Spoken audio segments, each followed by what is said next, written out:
मेरे प्यारे देशवासियों, नमस्कार। मन की बात में आपका एक बार फिर स्वागत है।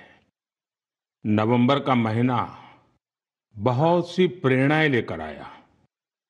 कुछ दिन पहले ही 26 नवंबर को संविधान दिवस पर सेंट्रल हॉल में विशेष कार्यक्रम का आयोजन हुआ। वंदे मातरम के 150 वर्ष होने पर पूरे देश में होने वाले कार्यक्रमों की शानदार शुरुआत हुई। 25 नवंबर को अयोध्या में राम मंदिर पर धर्म ध्वजा का आरोहण हुआ। इसी दिन कुरुक्षेत्र के ज्योतिसर में पांचजन्य स्मारक का लोकार्पण हुआ। साथियों, कुछ दिन पहले ही मैंने हैदराबाद में दुनिया की सबसे बड़ी लीप इंजन एमआरओ फैसिलिटी का उद्घाटन किया है।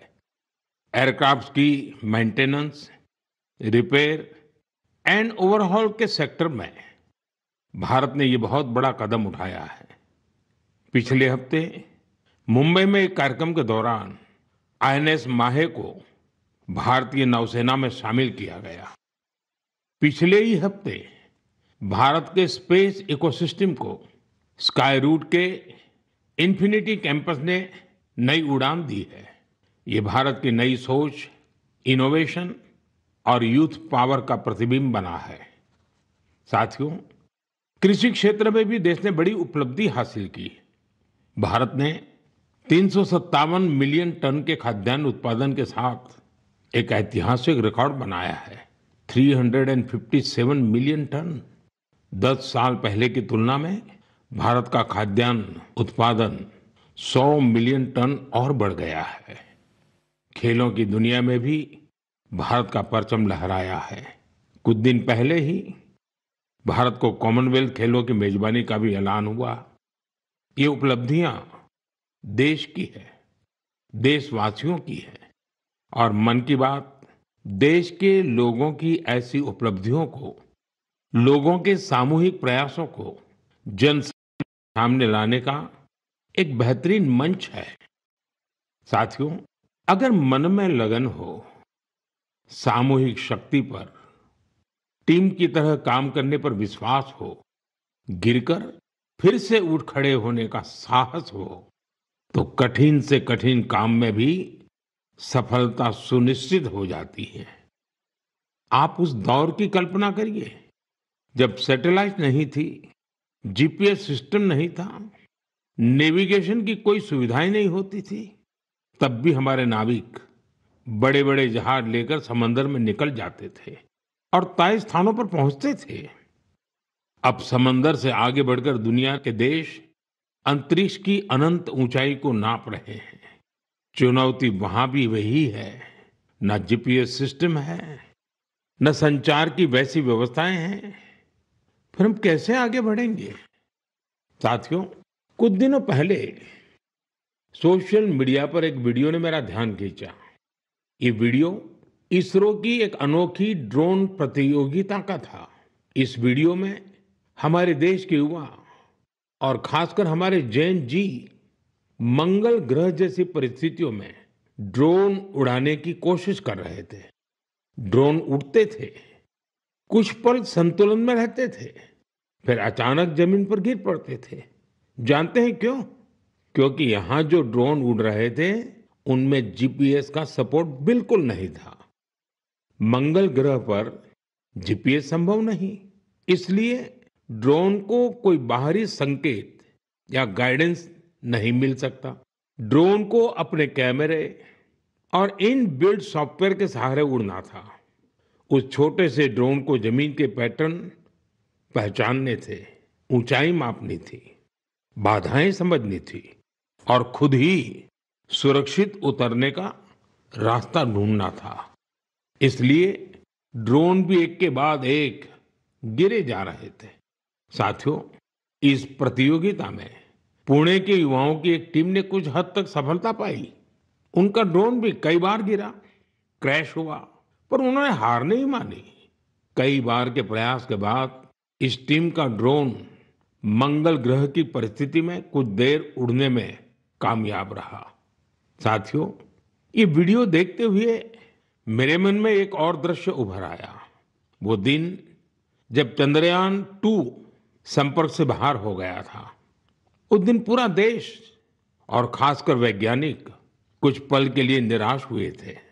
लेकिन साथियों, असफलता ने उन्हें रोका नहीं।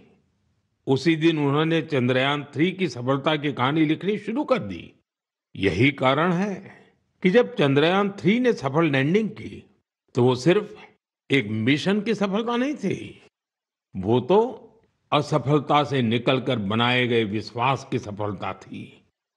इस वीडियो में जो युवा दिख रहे हैं, उनकी आंखों में मुझे वही चमक दिखाई दी। हर बार जब मैं हमारे युवाओं की लगन और वैज्ञानिकों के समर्पण को देखता हूं, तो मन उत्साह से भर जाता है।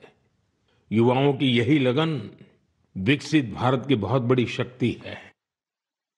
मेरे प्यारे देशवासियों, आप सभी शहद की मिठास से जरूर परिचित होंगे, लेकिन अक्सर हमें ये नहीं पता चलता इसके पीछे कितने लोगों की मेहनत है, कितनी परंपराएं हैं और प्रकृति के साथ कितना सुंदर तालमेल है। साथियों, जम्मू कश्मीर के पहाड़ी इलाकों में वन तुलसी यानी सुलाई सुलाई के फूलों से यहाँ की मधुमक्खियां बेहद अनोखा शहद बनाती हैं। ये सफेद रंग का शहद होता है, जिसे रामबन सुलाई हनी कहा जाता है। कुछ वर्षों पहले ही रामबन सुलाई हनी को जीआई टैग मिला है। इसके बाद इस शहद की पहचान पूरे देश में बन रही है। साथियों, दक्षिण कन्नड़ा जिले के पुत्तूर में वहां की वनस्पतियां शहद उत्पादन के लिए उत्कृष्ट मानी जाती हैं। यहाँ ग्रामजन्य नाम की किसान संस्था इस प्राकृतिक उपहार को नई दिशा दे रही है। ग्रामजन्य ने यहाँ एक आधुनिक प्रोसेसिंग यूनिट बनाया। लैब, बॉटलिंग, स्टोरेज और डिजिटल ट्रैकिंग जैसी सुविधाएं जोड़ी गई। अब यही शहद ब्रांडेड उत्पाद बनकर गांवों से शहरों तक पहुंच रहा है। इस प्रयास का लाभ 2,500 से अधिक किसानों को मिला है।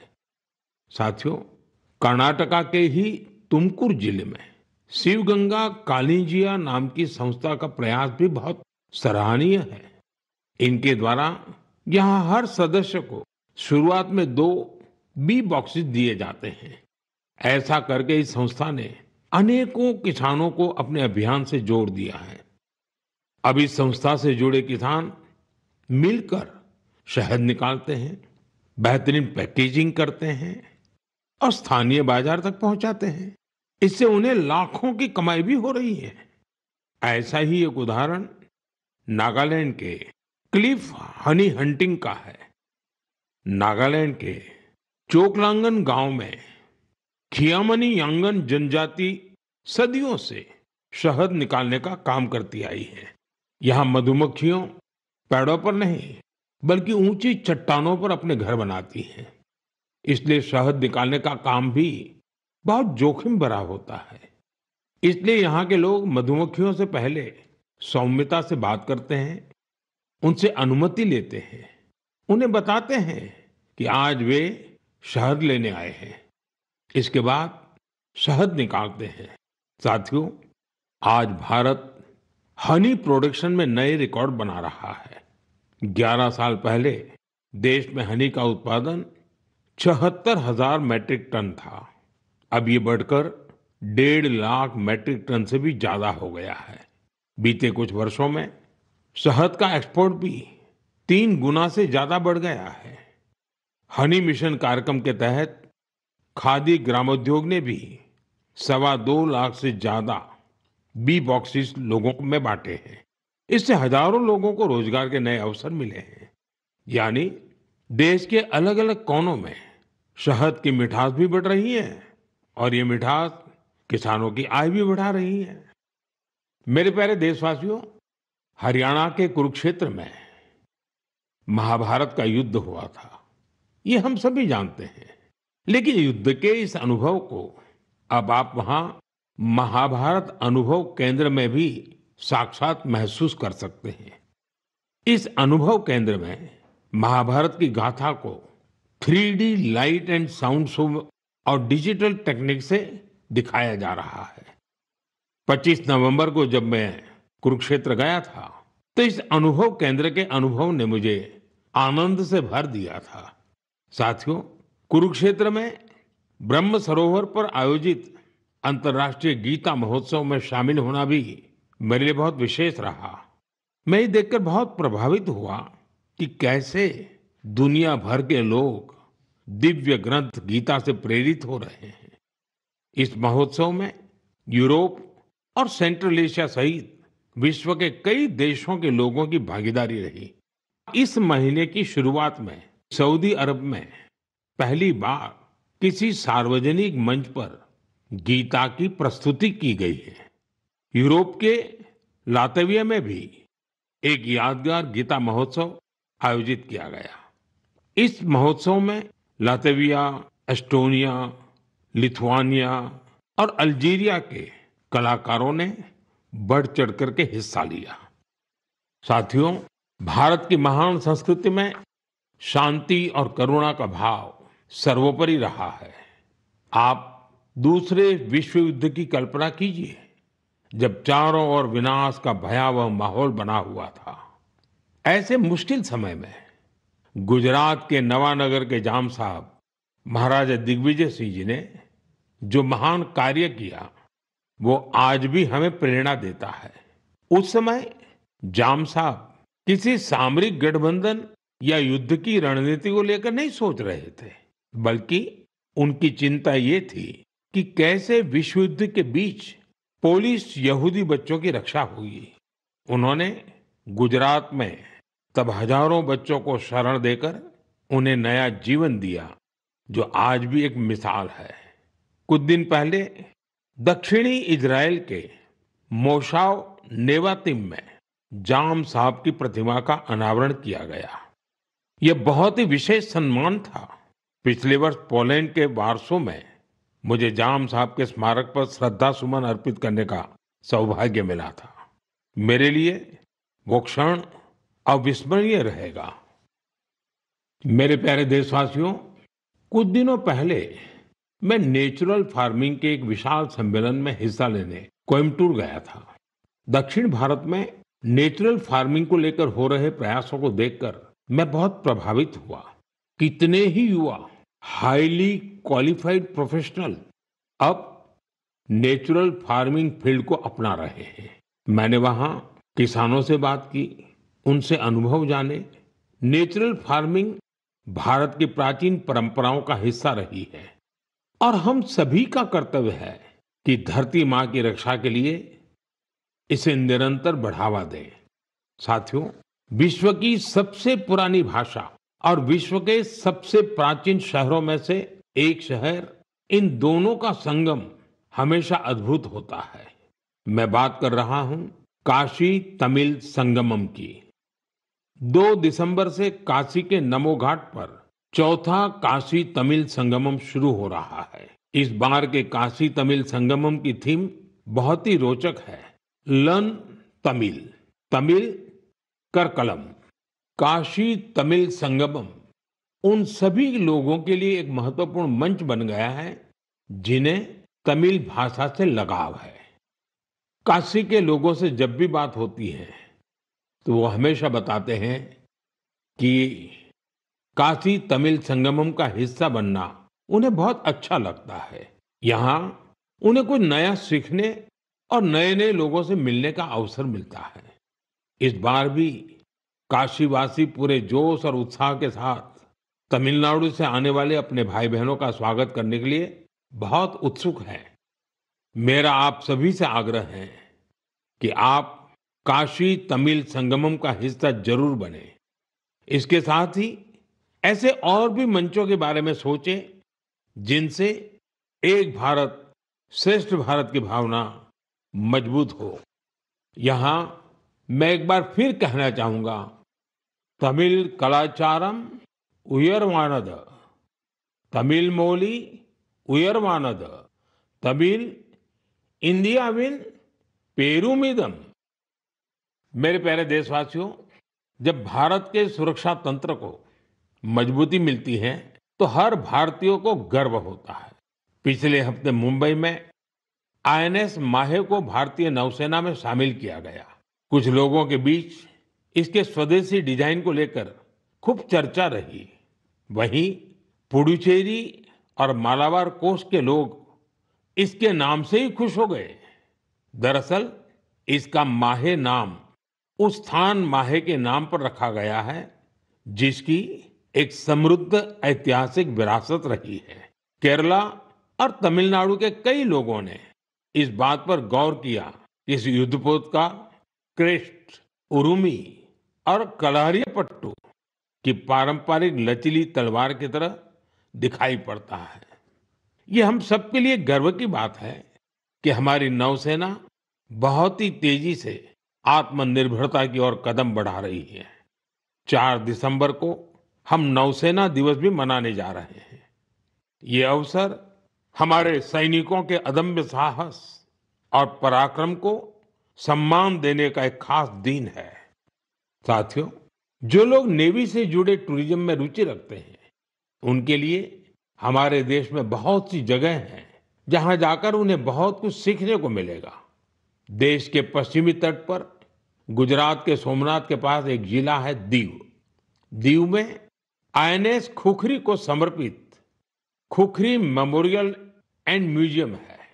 वहीं गोवा में नेवल एविएशन म्यूजियम है जो एशिया में अपनी तरह का अनूठा संग्रहालय है। फोर्ट कोची के आईएनएस द्रोणाचार्य में इंडियन नेवल मैरीटाइम म्यूजियम है।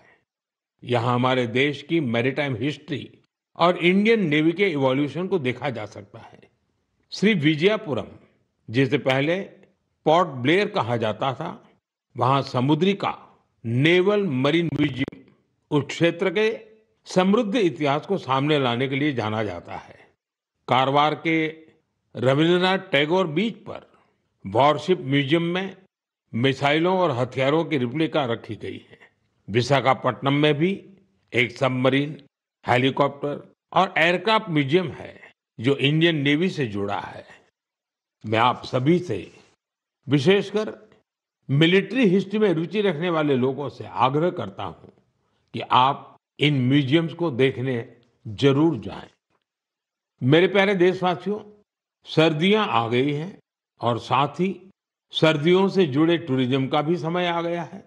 दुनिया के कई देशों ने सर्दियों में होने वाले टूरिज्म को, विंटर टूरिज्म को अपनी अर्थव्यवस्था का बहुत बड़ा आधार बना दिया है। अनेक देशों में दुनिया के सबसे सफल विंटर फेस्टिवल और विंटर स्पोर्ट्स मॉडल है। इन देशों ने skiing, snowboarding, snow trekking, ice climbing और फैमिली स्नो पार्क्स जैसे अनुभवों को अपनी पहचान बनाया है। इन्होंने अपने विंटर फेस्टिवल्स को भी वैश्विक आकर्षण में बदला है। साथियों, हमारे देश में भी विंटर टूरिज्म की हर क्षमता मौजूद है। हमारे पास पहाड़ भी हैं, संस्कृति भी है और एडवेंचर की असीम संभावनाएं भी हैं। मुझे खुशी है, इन दिनों उत्तराखंड का विंटर टूरिज्म लोगों को बहुत आकर्षित कर रहा है। सर्दियों के मौसम में औली, मुनस्यारी, चोपटा और डेहरा जैसी जगहें खूब पॉपुलर हो रही हैं। अभी कुछ सप्ताह पहले पिथौरागढ़ जिले में 14,500 फुट से अधिक की ऊंचाई पर आदि कैलाश में राज्य की पहली high altitude ultra run marathon का आयोजन किया गया था। इसमें देश भर के 18 राज्यों से 750 से ज्यादा एथलीट्स ने हिस्सा लिया था। 60 किलोमीटर लंबी आदि कैलाश परिक्रमा रन का प्रारंभ कड़कड़ाती सर्दी में सुबह 5 बजे हुआ था। इतनी ठंड के बावजूद भी लोगों का उत्साह देखते ही बनता था। आदि कैलाश की यात्रा पर जहां 3 साल पहले तक मात्र 2000 से कम पर्यटक आते थे, अब यह संख्या भी बढ़कर 30,000 से अधिक हो गई है। साथियों, कुछ ही हफ्तों में उत्तराखंड में विंटर गेम्स का आयोजन भी होना है। देश भर के खिलाड़ी, एडवेंचर प्रेमी और खेलों से जुड़े लोग इस आयोजन को लेकर उत्साहित हैं। स्कीइंग हो या स्नोबोर्डिंग, बर्फ पर होने वाले कई खेलों की तैयारियां शुरू हो चुकी हैं। उत्तराखंड ने विंटर टूरिज्म को बढ़ाने के लिए कनेक्टिविटी और इंफ्रास्ट्रक्चर पर भी फोकस किया है। होम स्टे को लेकर नई पॉलिसी भी बनाई गई है। साथियों, सर्दियों में बेड इन इंडिया अभियान की भी अलग धूम होती है। सर्दियों की सुनहरी धूप हो, पहाड़ से उतरते कोहरे की चादर हो, डेस्टिनेशन वेडिंग के लिए पहाड़ भी अब खूब पॉपुलर हो रहे हैं। कई शादियां तो अब खास तौर पर गंगा जी के किनारे हो रही है। साथियों, सर्दियों के इन दिनों में हिमालय की वादियां एक ऐसे अनुभव का हिस्सा बन जाती हैं जो जीवन भर साथ रहता है। अगर आप इस सर्दी में कहीं जाने का विचार कर रहे हैं तो हिमालय की वादियों का विकल्प जरूर रखिएगा। साथियों, कुछ हफ्ते पहले मैं भूटान गया था। ऐसे दौरों में अलग अलग प्रकार के संवाद और चर्चाओं का अवसर मिलता है। अपनी इस यात्रा में मैंने भूटान के राजा, वर्तमान राजा के पिताजी, जो खुद भी पहले राजा रह चुके हैं, वहां के प्रधानमंत्री और अन्य लोगों से मुलाकातें की। इस दौरान हर किसी से एक बात जरूर सुनने को मिली। सभी लोग वहां बुद्धिस्ट रिलिक्स यानी भगवान बुद्ध के पवित्र अवशेष भेजे जाने को लेकर भारतवासियों का आभार जता रहे थे। मैंने जब भी यह सुना तो मेरा हृदय गर्व से भर उठा। साथियों, भगवान बुद्ध के पावन अवशेषों को लेकर कई अन्य देशों में भी ऐसा ही उत्साह देखने को मिला है। पिछले महीने ही नेशनल म्यूजियम से इन पवित्र अवशेषों को रूस के कलमिकिया ले जाया गया था। यहाँ बौद्ध धर्म का विशेष महत्व है। मुझे बताया गया कि इनके दर्शन के लिए रूस के दूर दराज से भी बहुत बड़ी संख्या में लोग वहां पहुंचे।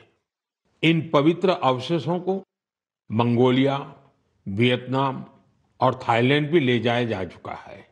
हर जगह लोगों का भारी उत्साह देखने को मिला है। इनके दर्शन के लिए थाईलैंड के राजा भी पहुंचे थे। पूरे विश्व में भगवान बुद्ध के पवित्र अवशेषों के प्रति इस प्रकार का गहरा जुड़ाव देखकर मन भाव विभोर हो उठता है। यह सुनकर बहुत अच्छा लगता है कि कैसे इस तरह की कोई पहल दुनिया भर के लोगों को आपस में जोड़ने का माध्यम बन जाती है। मेरे प्यारे देशवासियों, मैं आप सभी से हमेशा वोकल फॉर लोकल के मंत्र को साथ लेकर चलने की बात करता हूं। अभी कुछ दिनों पहले G20 शिखर सम्मेलन के दौरान जब विश्व के कई नेताओं को उपहार देने की बात आई तो मैंने फिर कहा वोकल फॉर लोकल। मैंने देशवासियों की ओर से विश्व के नेताओं को जो उपहार भेंट किए उसमें इस भावना का विशेष ध्यान रखा गया। G20 के दौरान मैंने दक्षिण अफ्रीका के राष्ट्रपति को नटराज की कांस्य प्रतिमा भेंट की। ये तमिलनाडु के तंजावुर की सांस्कृतिक विरासत से जुड़ी चौलकालीन शिल्पकला का अद्भुत उदाहरण है। कनाडा के प्रधानमंत्री को चांदी के अश्व की प्रतिकृति दी गई। यह राजस्थान के उदयपुर की बेहतरीन शिल्पकला को दर्शाती है। जापान के प्रधानमंत्री को चांदी की बुद्ध की प्रतिकृति भेंट की गई। इसमें तेलंगाना और करीमनगर की प्रसिद्ध सिल्वर क्राफ्ट की बारीकी का पता चलता है। इटली की प्रधानमंत्री को फूलों की आकृतियों वाला सिल्वर मिरर उपहार में दिया।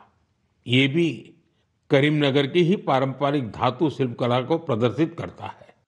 ऑस्ट्रेलिया के प्रधानमंत्री को मैंने ब्रास उर्ली भेंट की। ये केरला के मन्नार का एक उत्कृष्ट शिल्प है। मेरा उद्देश्य था कि दुनिया भारत के शिल्प, कला और परंपरा के बारे में जाने और हमारे कारीगरों की प्रतिभा को ग्लोबल मंच मिले। साथियों, मुझे खुशी है कि वोकल फॉर लोकल की भावना को देश के करोड़ों लोगों ने अपने जीवन का हिस्सा बना लिया है।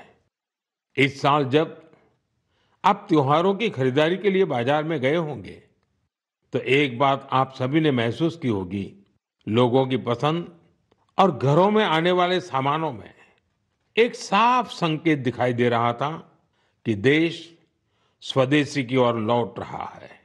लोग अपने मन से भारतीय उत्पादों को चुन रहे थे। इस बदलाव को छोटे से छोटे दुकानदार ने भी महसूस किया। इस बार युवाओं ने भी वोकल फॉर लोकल अभियान को गति दी। आने वाले कुछ दिन में क्रिसमस और नए वर्ष पर खरीदारी का नया दौर शुरू होने वाला है। मैं आपको फिर याद दिलाऊंगा, वोकल फॉर लोकल का मंत्र याद रखें। खरीदें वही जो देश में बना हो, बेचे वही जिसमें किसी देशवासी की मेहनत लगी हो। मेरे प्यारे देशवासियों, भारतीय खेलों के लिहाज से ये महीना सुपरहिट रहा है।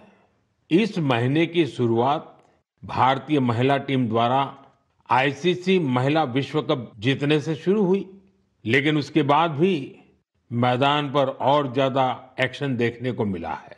कुछ दिन पहले ही टोक्यो में डेफ ओलंपिक्स हुए हैं, जहां भारत ने अपना अब तक का सर्वश्रेष्ठ प्रदर्शन करते हुए 20 मेडल जीते हैं। हमारी महिला खिलाड़ियों ने भी कबड्डी वर्ल्ड कप जीतकर इतिहास ही रच दिया। पूरे टूर्नामेंट में उन्होंने बेहतरीन प्रदर्शन करके हर भारतवासी का मन जीत लिया। वर्ल्ड बॉक्सिंग कप फाइनल्स में भी हमारे खिलाड़ियों का प्रदर्शन शानदार रहा, जहां उन्होंने 20 मेडल जीते। साथियों, जिस बात की और भी अधिक चर्चा हो रही है वो है हमारी महिला टीम का ब्लाइंड क्रिकेट वर्ल्ड कप जीतना। बड़ी बात यह है कि हमारी इस टीम ने बिना एक भी मैच हारे इस टूर्नामेंट को जीता है। देशवासियों को इस टीम के हर खिलाड़ी पर बहुत गर्व है। मेरी इस टीम से प्रधानमंत्री निवास पर मुलाकात हुई। वाकई इस टीम का हौसला, उनका जज्बा हमें बहुत कुछ सिखाता है। यह विजय हमारे खेल इतिहास की सबसे बड़ी जीतों में से एक है, जो हर भारतीय को प्रेरित करती रहेगी। साथियों, आजकल हमारे देश में इंड्योरेंस स्पोर्ट्स की एक नई खेल संस्कृति भी तेजी से उभर रही है। इंड्योरेंस स्पोर्ट्स से मेरा मतलब ऐसी स्पोर्ट्स एक्टिविटीज से है जिनमें आपकी लिमिट्स की परख होती है। कुछ साल पहले तक मैराथन और बाइकेथॉन जैसे खास इवेंट कुछ विशेष लोगों तक ही सीमित थे, लेकिन अब बहुत कुछ बदल चुका है। मुझे बताया गया है कि देश भर में हर महीने 1500 से ज्यादा इंड्योरेंस स्पोर्ट्स का आयोजन होता है। इन इवेंट्स में हिस्सा लेने के लिए एथलीट्स दूर दूर तक जाते हैं। साथियों, इंड्योरेंस स्पोर्ट्स का ही एक उदाहरण है आयरमैन ट्रायथलॉन। आप कल्पना करिए, यदि आपको यह बताया जाए कि आपके पास एक दिन से भी कम समय है और आपको ये 3 काम करने हैं: समंदर में 4 किलोमीटर तक तैरना, 180 किलोमीटर साइकिल चलाना और करीब 42 किलोमीटर की मैराथन दौड़ लगाना, तो आप सोचेंगे कि कैसे संभव है। लेकिन फौलादी हौसले वाले लोग इस काम को भी सफलतापूर्वक कर ले जाते हैं। इसलिए इसे आयरनमैन ट्रायथलॉन कहा जाता है। गोवा में हाल ही में ऐसा ही एक आयोजन किया गया। आजकल इस तरह के आयोजनों में भी लोग बढ़ चढ़कर भागीदारी कर रहे हैं। ऐसी कई और प्रतियोगिताएं भी हैं जो हमारे युवा साथियों के बीच बहुत लोकप्रिय हो रही हैं। आजकल कई लोग fit India, Sundays on cycle जैसे कार्यक्रमों में हिस्सा लेने के लिए साथ आ रहे हैं। ये सब ऐसी चीजें हैं जिनसे फिटनेस को बढ़ावा मिल रहा है। साथियों, आपसे हर महीने मिलना मेरे लिए हमेशा एक नया अनुभव होता है। आपकी गाथाएं, आपके प्रयास मुझे नए सिरे से प्रेरित करते हैं। अपने संदेशों में आप जो सुझाव भेजते हैं, जो अनुभव साझा करते हैं, उससे हमें इस कार्यक्रम में भारत की विविधता को समेट लेने की प्रेरणा मिलती है। जब हम अगले महीने मिलेंगे तब 2025 खत्म होने वाला होगा। देश के ज्यादातर हिस्सों में अब ठंड भी तेज होती जाएगी। सर्दियों के मौसम में आप अपना और अपने परिवार का विशेष ध्यान रखें। अगले महीने हम कुछ नए विषयों, नए व्यक्तित्वों की चर्चा जरूर करेंगे। बहुत बहुत धन्यवाद। नमस्कार।